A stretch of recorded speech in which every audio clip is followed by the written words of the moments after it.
Hey there everybody, it's Mark Curley. I'm back with another How to Draw video. This is part 3 in an ongoing series of videos showing the creation of an illustration from beginning to end with absolutely no time-lapse. Time-lapse is forbidden in this series of videos. And I'm going to begin, this is going to be the video in which I refine the color. Last week we did a base layer of watercolor. Right now I'm erasing some of the guidelines from the very first video, sort of just cleaning things up with a kneaded eraser here before I go in with colored pencils to begin tightening things up, and in some cases actually adding colors that were not added by way of watercolor in that, in video number 2, I guess it would be. So let's go ahead and jump into this.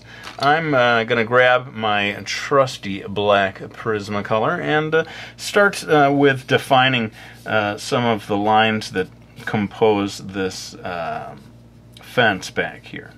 And I don't want to get too harsh of an outline, and so I'm not pressing down real hard.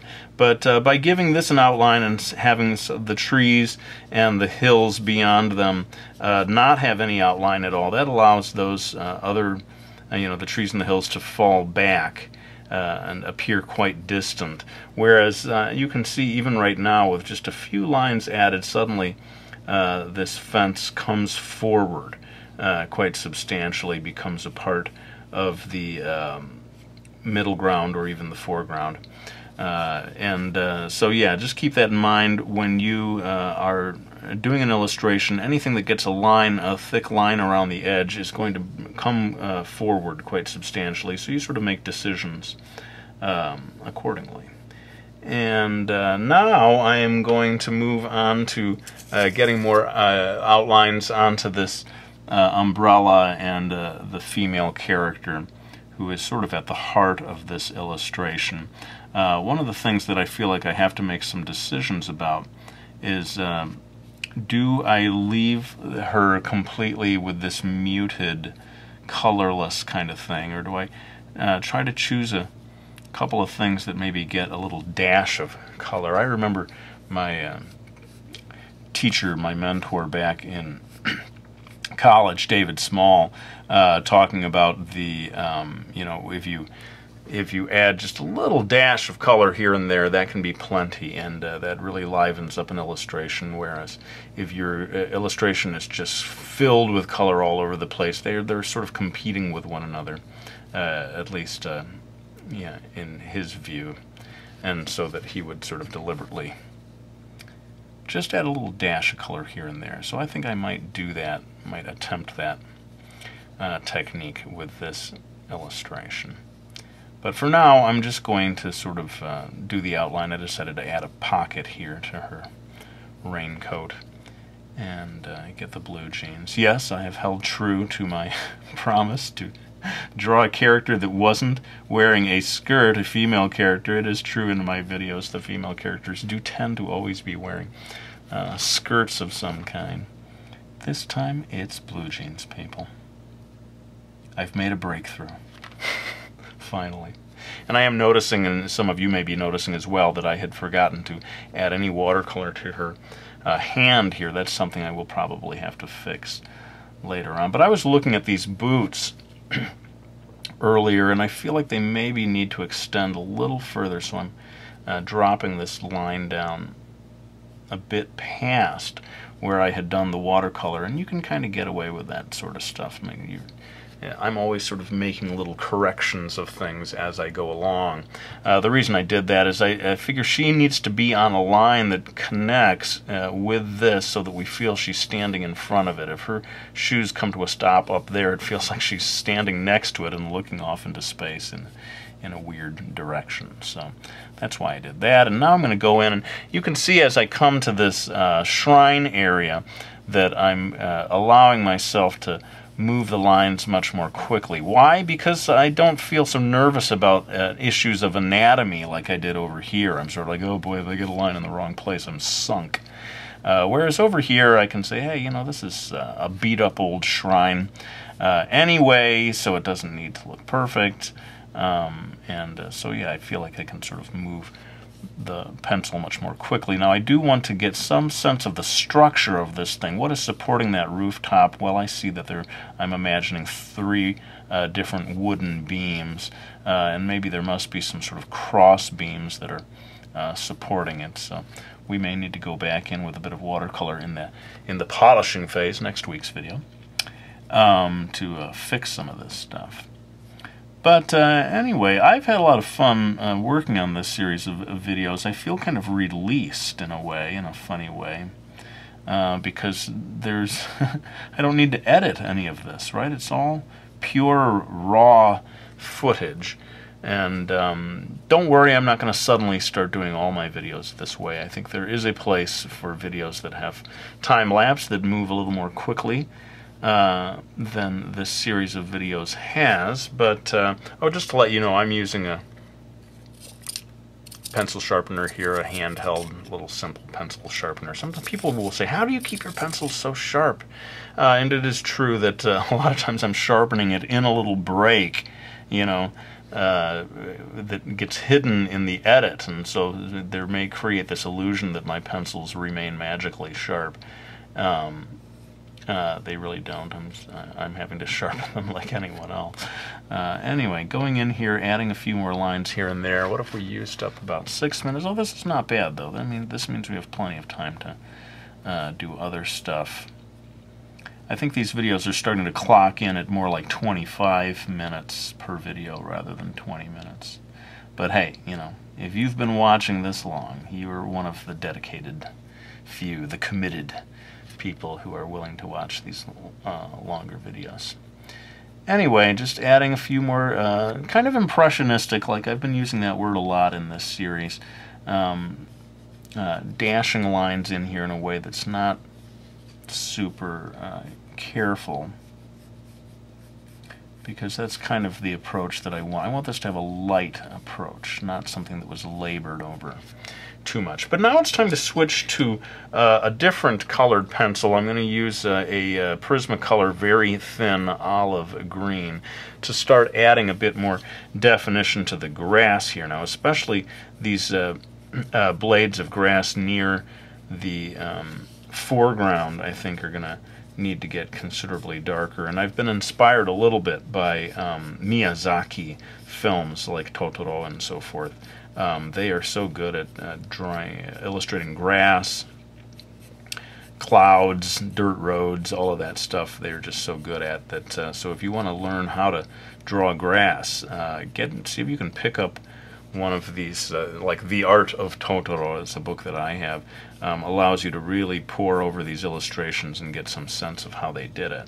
Not that my grass that I'm doing right now is going to hold up to that level, but suffice to say, the closer we get to the viewer, the more defined I want this grass to be.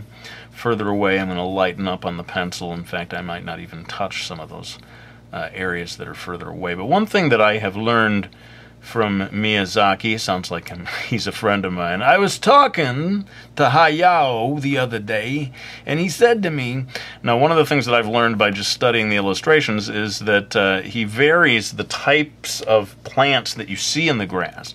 So there might be these sort of plants that have individual leaves like this. I hope this is showing up. I know some people are probably going to complain that this is all not a high definition video, but again, when you do a 20-minute video, if you try to upload it in HD, boy, it just takes hours and hours for it to upload, and that's really the explanation for why these longer videos are not in the very highest definition.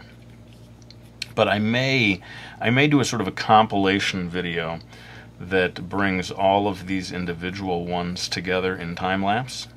I haven't been able to do any time-lapse during this thing, but I may allow myself to do some once it's all completed. Do a time-lapse version, upload that in HD, and then if you want a closer look at sort of the quality of this line work, or the lack thereof, that that time-lapse video may allow you to do that, and you know, you sort of hit pause and so forth to get a closer look. Maybe I can also upload a version of this to my DeviantArt, which would allow you to look at it more carefully.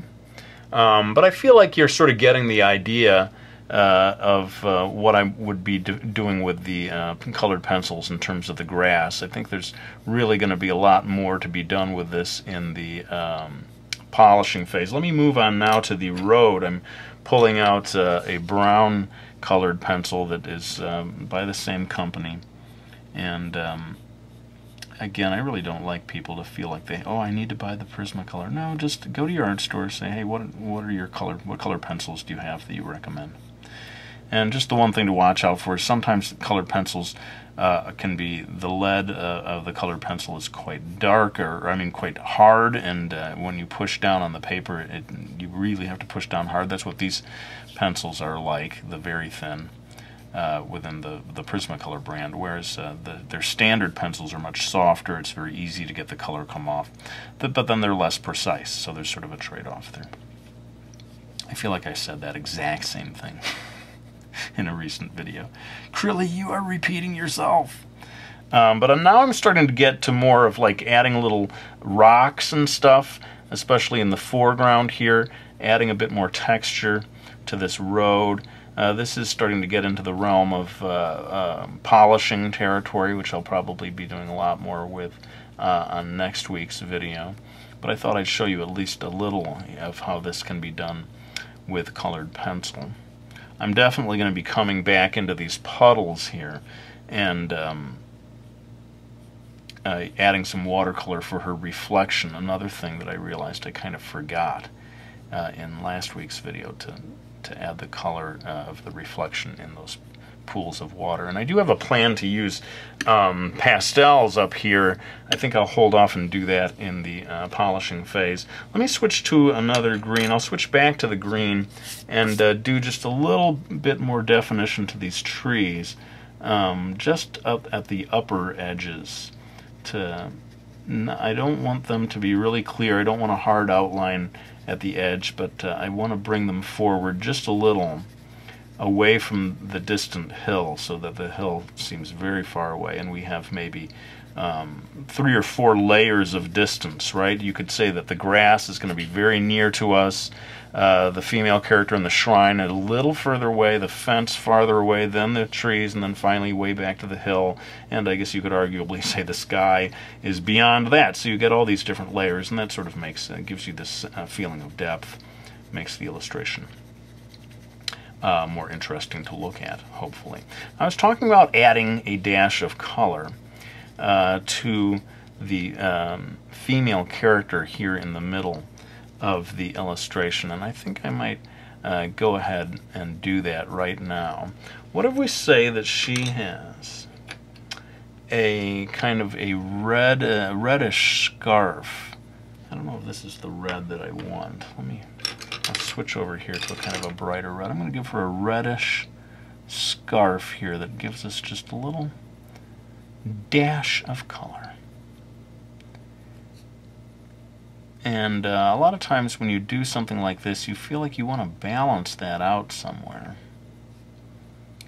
And I'm not exactly sure how I ought to do that, but I think what I will do is, let's say that her boots have red trim and red soles, and that will kind of balance that out a little bit so that the red is not just isolated in her scarf. Now again, sometimes artists want to even balance it out further and get the red to be picked up somewhere else. So I could say, what if these flowers over here have a touch of red to them?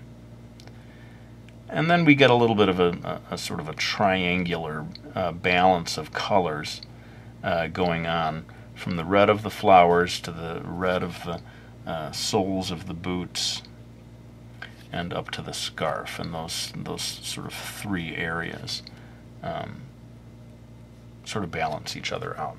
Anyway, I thought that was something worth trying, because it is otherwise going to be a fairly monochromatic illustration. By design, I kind of wanted this one. It's going to be a rainy day. Of course, some people may be saying, hey, where's the rain?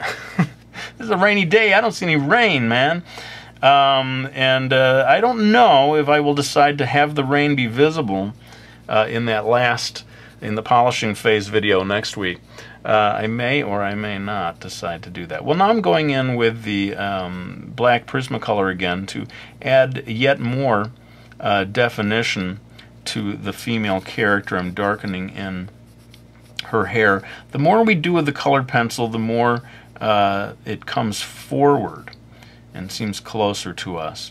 So I feel like I can sort of commit to that idea with almost the entirety of her figure. We do indeed want her to seem fairly close to us. The only thing closer, as I said before, will be some of the grass in the foreground. But I'm shading things in here. I think, generally speaking, I feel like maybe, you know, it's diffuse light. We don't know exactly where the light is coming from, but I suppose I'm going to decide that there is coming slightly more from the upper left. And so that allows me to decide on adding more shading on the right-hand side, on her right-hand side. And that's why this other boot over here is quite dark as well. But I don't think we're going to have a defined shadow on the ground just because it's not, the sun is not coming through. I'll just maybe put a little bit of shadow on the ground, but leave it at that. And what have we got here? 16.5 minutes. We actually have time, happily, to work back into things and add further definition with the colored pencil. So I'm going to work into the underside of the roof of this shrine. Maybe even get a little bit of line work visible there to help reveal the structure of that. And then I can maybe come over to this other edge of the obelisk, what I've been calling the obelisk all this time. Really should have looked that up before I started doing this video. What, Crilly, you can't look something up? You can't Google it? What is your problem? I've been doing a lot of the Brooklyn guy on this video. What happened to the surfer dude? Yeah, that's a good question, man. What did happen to the surfer dude? Have you forsaken me, Mr. Crilly? You gotta bring it back, man. Hang 10.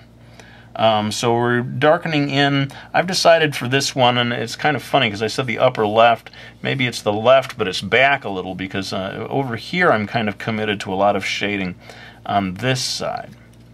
It may be just inconsistent shading, which I have been known to do. I think I did that on the hair video a couple of weeks ago. So anyway, these illustrators, they think they're professional, but boy, do they still make mistakes. So you know what I'm going to do is I'm going to add just a little definition along the upper edge, sort of suggest that there's almost a spine to this roof. Again, I'm sure there's a better word for that. The spine of the roof? Crilly, will you please stop making up words? And with the little bit of extra time that we have here, I can indeed go back into this road, which kind of pleases me actually, because I think the more we define by way of colored pencil, the more gravelly and you know, solid this road will appear to be. So I'm going back in with the brown colored pencil in a pretty quick way. Now, one thing that I may do as sort of a final part of this video before we start winding things down is to get an area of darkness at the base of the grass, because in next week's polishing video I'm going to attempt to pull off a sort of Miyazakian style of grass, of painting the grass that I've noticed. And it seems to me they do it in a couple of steps where they build up an area of darkness and then get some gouache, a sort of opaque green gouache. I'll be doing this next week. I don't know why I'm talking about it so much right now, but in order to do some sort of foreground grass, blades of grass, what they will do is sort of build up an area of darkness. I'm switching back to my black Prismacolor here. Build up an area of darkness at the base of the grass here so as to go back in on top of it with like I said, a sort of an opaque greenish paint, and I'm even going to smear it up a little.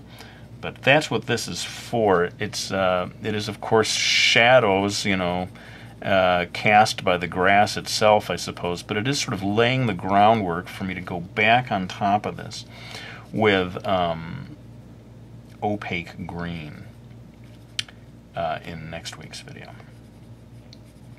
And I may even put some in here in this lower corner here, sort of darken it up a little, and we'll see if we can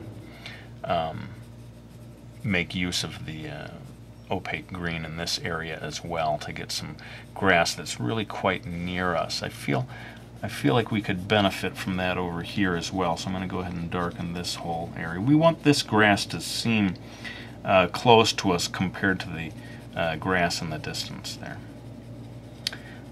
But maybe we're finally coming to the end of things here, coming up on 21 minutes.